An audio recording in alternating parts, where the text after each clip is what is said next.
हमला हुआ है सर, कौन लोग हो सकते क्या? देखिए, जो बातें वहाँ छन के आई, पिछले कुछ दिन वहाँ एक हत्या हुई, उसके खिलाफ FIR हुआ। जो हत्यारा था, 4 लोगों के खिलाफ FIR हुआ। वहाँ का जो सर्किल इंस्पेक्टर था वो और मुंशी, ये लोग मिलकर के उसका नाम निकाल दिए। जो मूल मारने वाला था, हत्या करने वाला, तो ये बात पूरे गांव के लोग कह रहे थे कि ये लोगों को लेके आया और ये पहले मारपीट शुरू किया और यही मारा। तो उसकी डेथ होने के बाद अब हम लोग चूँकि पॉलिटिकल हैं, समाज की बात है, गरीब कमज़ोर लोग मारे जा रहे हैं, तो वहाँ उनका दरवाज़ा पुछार करने के लिए गया, उनको सांत्वना देने के लिए। वहाँ से जब वो निकला तो हमको अंदाज़ है कि करीब 500 मीटर दूरी आने पर ये अपने साथियों को लेकर के वहाँ दारू वारू पिला करके अपना इस तरह की हरकत शुरू किया, मारपीट शुरू किया। तो वहाँ साथ में सिक्योरिटी के लोग थे। बार बार वहाँ के इंस्पेक्टर को फ़ोन करने पर भी, क्योंकि प्रोटोकॉल में जैसे हैं, प्रोटोकॉल था, लेकिन प्रोटोकॉल का पालन न होना और जिसकी वजह से ये घटना घटी।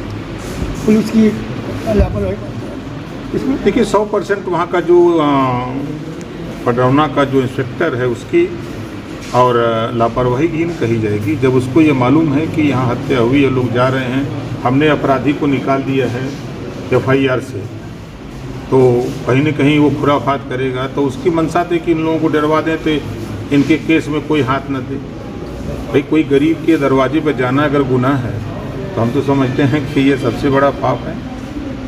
एक सवाल और है, स्वामी प्रसाद मौर्य कह रहे हैं कि ओम प्रकाश राजभर सपा से गठबंधन से हटने के बाद मंत्री बनने की फिराक में, इसीलिए बार बार उलूल जुलूल बयान दे रहे हैं सपा के खिलाफ। देखिए, हम या तो उनकी उम्र हो गई हो, उसका असर हो, हम तो यही बात कर रहे हैं कि जातिवार जनगणना, नीतीश जी मुख्यमंत्री रहते हुए बजट अलॉट कर दिया और काम शुरू करा दिया, और समाजवादी पार्टी की सरकार, बसपा की सरकार, कांग्रेस की सरकार, इन लोगों को वो सुध नहीं आई जो सुध नीतीश जी को आई।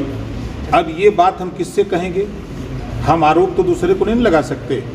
अगर ये कहते हैं कि कांग्रेस और बीजेपी ने पिछड़े दलित का हिस्सा लूटा, तो पिछड़े दलित अगर दोनों नेता हो, मायावती अखिलेश, तो तुम दोनों लोग क्यों एक नहीं हो जाते हो? और आप आज के तारीख में मुख्यमंत्री योगी आदित्यनाथ जी हैं।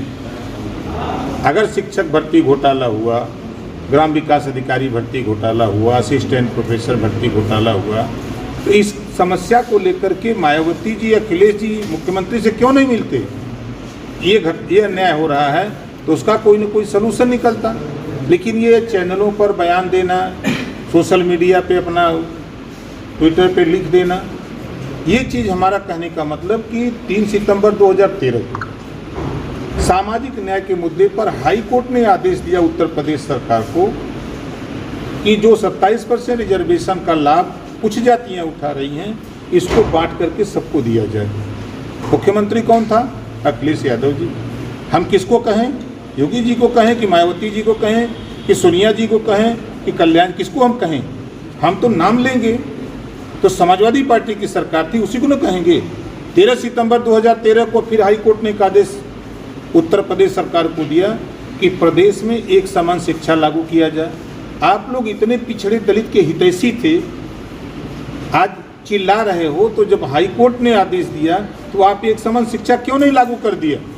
ये अगर कहना गुनाह है तो मैं बार बार इस बात को कहूँगा। जब 4 बार समाजवादी पार्टी की सरकार थी तो 4 बार के सरकार में बड़े पैमाने पर 18% वोट मुसलमान दिया। चलो, हमने मान लिया कि राजभर नहीं दिया, पटेल नहीं दिया, बिंद की वोट मल्लाह निषाद नहीं दिया, आरा करके बंसी बंजारा बहलिया खंघार नहीं दिया, लेकिन जो दिया उसके लिए आपने क्या किया?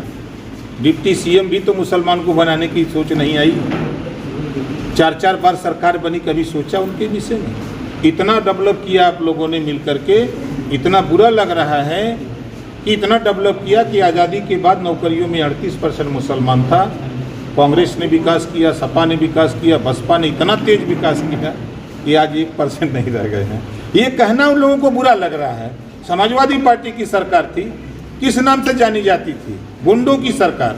आपने जिक्र किया कुशीनगर, समाजवादी पार्टी के गुंडों ने इस तरह के किया है। जांच हुई, एडीजी ने जांच किया, डीआईजी ने उसमें, डीजीपी ने उसमें इन्वॉल्व हैं, सब लोग लगे हुए हैं। एसपी वहाँ आकर खुल के बयान देता है जब नाम आता है किसका, राजाराम यादव का, समाजवादी पार्टी का नेता है। अगर इस बात को कहें तब बुरा लगेगा सपा के लोगों को। सपा के सारे नेता कुशीनगर के उसको बचाने में लगे हैं। क्यों नाम निकलवाया उसका? जब अपराधी अपराध करता है तो आप उसकी क्यों मदद करते हो? इसका मतलब आप गुंडों को संरक्षण देते हो। ये कहना बुरा है। और क्या कहें, स्वामी प्रसाद मौर्य जी को मजा लिए, 4 बार सब मंत्री रहे बसपा में, और उसके बाद दाव लगाए कहाँ, भाजपा में। क्या कहना चाहते हैं कि आपके बेटे में जो हमला हुआ वो सपा ने करवाया, सपा गुंडों ने किया? समाजवादी पार्टी के नेता उसमें इन्वॉल्व हैं, क्या कहा जाएगा उसको? समाजवादी पार्टी थोड़ा हम कह रहे हैं, समाजवादी पार्टी के नेता इन्वॉल्व हैं। आगे सामने हम दे दें, क्यों छुड़ाया उनको? उनकी सिफारिश क्यों हो रही है? एक सवाल और है, ये बहुत चर्चा है कि आप मंत्री बनने वाले हैं। ये तो 22 के पहले भी चर्चा थी। नहीं ये हम तो यहाँ, हम जब भी यहाँ आते हैं ना तो बड़ी चर्चा होती है। यही नहीं, पूरे प्रदेश में, देश में चर्चा होती है। लेकिन राजा को पता नहीं मुशाहरा बन पाने लिए अभी हमारी किसी नेता से, किसी तरह से कोई बात नहीं। इसके लिए हमने 7 अक्टूबर की तारीख तय की है, गांधी मैदान पटना बिहार में हम वंचित शोषित जागरण महारैली करेंगे। उसके पहले इधर जो समय मिलेगा 2 महीना, इसमें हम नेताओं से बात शुरू करेंगे। यहाँ मंत्री बनने की चर्चा उत्तर प्रदेश में। अरे यहाँ उत्तर प्रदेश की बात कर रहे हैं हम बिहार की थोड़ा बात कर रहे हैं। हम अपना आंदोलन चला रहे हैं। आज जैसे संगठन की समीक्षा यहाँ हो रही है, कल मैं बनारस था, आजमगढ़ था, मऊ था, बलिया था, तो उधर सब हम लोग अपने संगठन को ठीक कर रहे हैं और काम कर रहे हैं।